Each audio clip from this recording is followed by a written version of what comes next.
Okay, welcome back. We're on Chapter 11.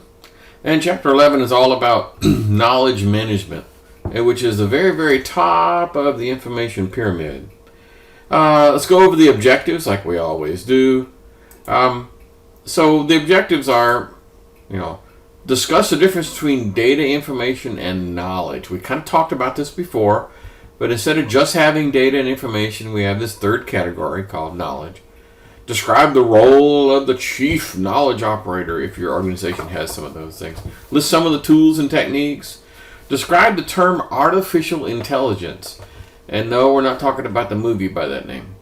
List the characteristics of intelligent behavior. Yeah, there's an awful lot of good test questions coming out of that. Identify major components. Yep. List the characteristics and basic components of an expert system. And then discuss the use of multimedia. Quite frankly, I'm going to skip over a great big deal of that because I think you guys kind of already know that. You can read that section on your own. You don't need a native guide to get you through that part of the book. Virtual reality, yep. Augmented reality, yep. And discuss examples of the specialized systems. Okay. So as always, I kind of like to go through the gold section. The gold section is, why on earth I want to learn about this? And let me just tell you, the higher up the information pyramid you go, the more valuable you are and the more money you make. Okay? People at the way down at the bottom, these are the grunt employees. These are the ones that get fired first. Okay? And you make yourself up the pyramid, you become a little rarer, a little bit more expensive, a little bit more valuable. Okay? Got it? Okay. Just checking. Okay, so they start off talking about knowledge management systems as a whole. And they did talk about the whole concept of, okay, let's just go ahead and review it. What the heck? Data is a collection of just raw facts, right? It's just stuff that's out there. Maybe there's a pattern to it, but you don't know about it yet. So it's just a bunch of stuff. Information is a collection of facts that it has some sort of additional value. If something else has happened to it, like you've synthesized something or you've analyzed or you've created an average or something that allows you to gain more information. And then finally, knowledge tells you what it is you're supposed to do. So knowledge is all about doing something. Okay, so a classic example that I've used in some of the previous videos is data is second shift is using 100 hours of overtime. Okay? That's just pure data. Knowledge would be that's 20% higher than any other shift. Okay, now that provides you some interesting information. And the knowledge would be, after you exceed 12%, you need to add more people to the shift. So it's what to do. Okay, cool. Another good example of knowledge that I like to talk about is like a disaster recovery plan. By the way, if you ever want to look at a very good disaster recovery plan, go to the university's website and just type in disaster recovery plan and read that little PDF. It is very good. Anyway, back to the story. The disaster recovery plan basically says, if this happens, call this person, push this button, flip this switch. Okay, it gives you a set of instructions on what to do. So you could be like a janitor sweeping the floor, and you notice something's going wrong. You could whip out the guide and go, well, it says here I'm supposed to, call this person and tell them, what's going on. It's that simple. But good example of knowledge management, because the janitor probably doesn't know how to shut down the server or purge the sprinkler system. But following a set of instructions, they might be able to actually do that. Okay, so you're landing a plane, you have a checklist. You know what I'm talking about. Okay, cool. All right. So we kind of beat that to death, I think. So they talk about the definition, and I love how all these definitions start out almost all the same. Why? It's a organized collection of people, procedures, and software. That, okay, used to create, store, share, and use information. So those are the key words: creating information. Let me rephrase that: creating knowledge. Storing it so other people can get to it, sharing it so other people can get to it, and then of course using it, because otherwise you're wasting your time. Okay. A good example of one of these things is they talk about this company who does knowledge management. Let's say, for example, that you're a day trader, okay, and all you do is just game the stock market. What if you had some really cool software that could look at your current portfolio and look at the stock market and say, based upon my analysis of all this data, I think you need to sell your 20% share, 20% of your stock in technologies and go over here to energy, all sorts of weird stuff like that. So that's a good example of some commercial software that you can buy. Almost all of the investment software that you can buy that gives you analysis is all based upon this type of knowledge management stuff, where it's trying to give you advice. So whatever piece of software looks at your condition and gives you some advice, then that's what we're talking about, knowledge management. Okay. They make some distinctions between explicit knowledge and tacit knowledge. Okay. Explicit knowledge is things that you can actually measure. I can go in there. It's very easy to understand. It's very easy to record. It's very rule-based. So an example would be, their example is, knowing the best road to take to minimize driving time. Okay, that's if I-70 is closed, take Highway 6. It's just a rule. Okay, if this, then that. Very simple kind of stuff. Not much to it. Most people could write down tacit knowledge, and other people could pick it up and read it and go, I got it. Now, let's say that your task was to write down how to negotiate, the nuclear disarmament treaty with Iran. That you're gonna have a playbook, right? You're gonna just follow step 1, step 2. Is that how that's gonna work? Well, of course not. That kind of stuff is that tacit knowledge. It's the type of knowledge which cannot be easily explained, cannot be written down, and quite frankly can't be followed by somebody else. It's one of those things where it's just too complicated to actually make sense of a set of rules. Okay.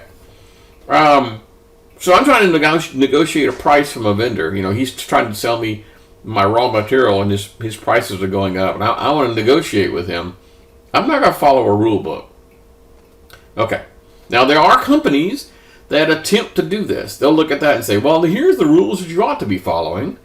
And there's some varying degrees of success, but basically, you could not take an inexperienced person and substitute an experienced person. That's the bottom line. If you do that, it ain't going to work. Okay. The next topic they talk about are the type of workers. And I kind of mentioned to you before that, further up the pyramid, the better off you are in the corporate structure. So they have a thing called a knowledge worker. Now, this is kind of weird. I don't know. Okay. Let's just start at the bottom. The bottom of the pyramid is the data workers. Okay? The data workers are the ones who basically use the data information, the first two pieces. Remember, data, information, and knowledge. So they're just consumers, okay? They're just consumers of the information. I use this information all the time. Great. But a knowledge worker is the one who creates that information that everyone else uses. Okay? So let's say there's a rule of thumb. Okay, let's go back to the example of heuristics. There's a rule of thumb that says when overtime exceeds 20%, then you need to start adding staff to a shift. Okay? That's a rule that you should follow. Okay, cool. Somebody had to write that. Now, a data worker just reads it and goes, okay, that's what I'm supposed to do. But a knowledge worker is the one who actually can read the list, okay? So if you're creating knowledge that other people are used, you're a knowledge worker. Knowledge workers get paid more, okay? All right. There is a position that a lot of companies have called the Chief Technology Officer. Now, this sounds a little funky. And in fact, if I had a business card that says I'm the CKO, I imagine 99% of the people would say, what the heck is that? They never heard that term before. But if you're a big enough company, then you can actually have one of those things where this is how we're going to gather up knowledge, and this is how we're going to disseminate it. And I will tell you, one of the problems is I've seen a scenario similar to this, where they appointed somebody to be like the head of gathering all the information. And what they were doing was, we're getting ready to restructure organization and we're going to downsize the manufacturing. So they send a chief knowledge officer in there to gather up all the information before they close the plant. Okay, now this scares a lot of people. So when they see people coming in, with clipboards saying, well, how does this work? And what do you do if this happens? They panic because they think, oh my God, I'm going to lose my job. So there's an awful lot of, push and pull to this thing. But back to the story, the chief knowledge operator is a particular person whose job it is to kind of maintain, facilitate, and later on we're going to talk about some hardware and software that they will probably end up using. But they're really talking about maintaining the organization's knowledge management system. Okay, cool. So if you're one of those things where, you're getting ready to fire a bunch of people, don't scare them to death. All right.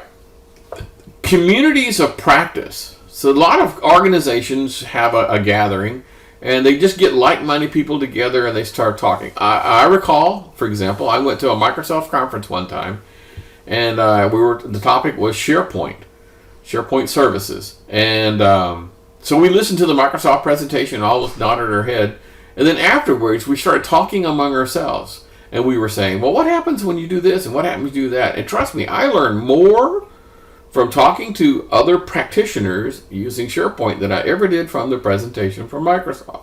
Now, a lot of companies call this birds of a feather. You know the phrase, birds of a feather flock together.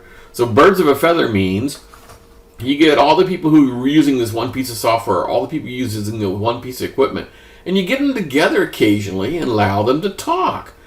It doesn't have to be something high tech. It could be something like, I'm a brake press operator on first shift, and I don't ever see the guy on second shift ever. Wouldn't it be kind of cool if you got them all together, all the brake press operators in the entire organization, and say, unit number 4 squeaks every once in a while, and the other guy's going to say, well, when it does that for me, I go over here and adjust this. They go, oh, that kind of stuff. So it doesn't have to be a formal system where you have to buy a piece of hardware and software. Knowledge management could be as simple as getting your people together and talking. Okay. Now, obviously, the book is concentrating on the hardware and software portion of it, but I'm just telling you that knowledge management is not all about technology. Okay. Let's continue. So, here's a little diagram talking about the parts of a KMS system. So, what they're basically saying is you have to be able to create the knowledge. That's pretty straightforward. You have to be able to store it somehow.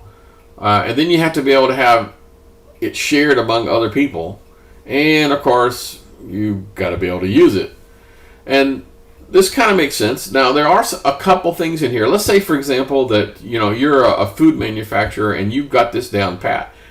I really don't want my competitor coming in and looking at my knowledge management system and saying, oh, I see when the cookies come out too soggy, the solution is to slow the belt down by 5%. Gee, I thought it had something to do with the ingredients, right? You don't want to give away your secrets. So this is sometimes very tightly controlled because there could be an awful lot of things in here that help you and your company, but you don't want to be helping other people and other people's companies. Okay, so there's really not much into this. A little later when we start talking about some of the technology and how these things are built, this will make a little bit more sense. So they talk about a knowledge repository. And again, we're probably talking electronic here, but it doesn't have to be. I mean, it could be just, 3-ring binder right next to the brake press, that somebody pulls out and flips through and goes, oh yeah. I mean, we used to have one of these for every one of our servers. Every server had a 3-ring binder. And it talked about every single time that server would reboot it or every time a message popped up, we wrote it down in this logbook. So you could open it up and go, oh, this happened before. And the last time it happened, we did this. Cool? Okay. This is a good place to stop for the 15-minute mark. Let's pick this thing up again in just a few.